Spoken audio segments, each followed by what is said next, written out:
ايه اللي انت عاملاه ده؟ ايه ده؟ ايه رايك؟ ايه مشالي في الشارع وشغل البخور شغال وايه ده؟ في ايه؟ انا؟ امال انا؟ لا هي العبايه عجباني بس. ايوه طب العبايه عجباكي ايه بقى؟ ماشيه وشغل البخور شغال. بعد اذنك ايدك بس يا احمد، بعد اذنك. انا نسيت ان هي بيضه ماشي خير. نعم. نعم انت. نعم. ايه اللي انت المطلوب؟ عاملاه في الشارع ده؟ انا بس نازله بقول لهم العبايه الجديده. عبايه؟ انت عامله نفسك خرزه. انت عامله نفسك خرزه زرقاء. دي وليه حساده يا اخي. يعني انت اللي وليه وليه اللي جنبينا دي يا جدع؟ صحيح، يعني انا بقول لك اسبقيني على فوق. اه. اجي عليك عند الجيران دي ليه؟ مخنوقه منها، في الطلعه تحسد، في النازله تحسد، في الطلعه تحسد، في النازله تحسد. فانت عملت نفسك خرزه عشان الحسد. قلت الشعب ينفع يبقى اقوال بدون افعال؟ لا احنا نفعل وما نقولش. هو انت فاكره نفسك على الفيسبوك؟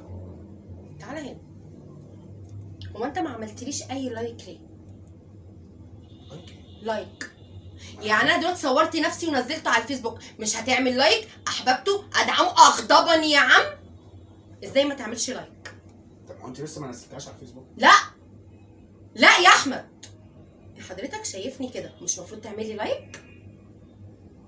التاني واقع افتراضي، ده واقع حقيقي. ايوه اعملي انت فاهمة لايك. غلط. المفروض تعملي لايك. شفت مراتك كده متأنتكه تعملي لايك.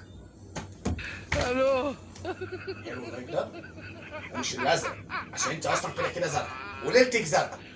هو ده واو ولا اغضبني؟ لا ده عمو. حبيبي تسلم. عايزه الواو؟ واو. ده الواو.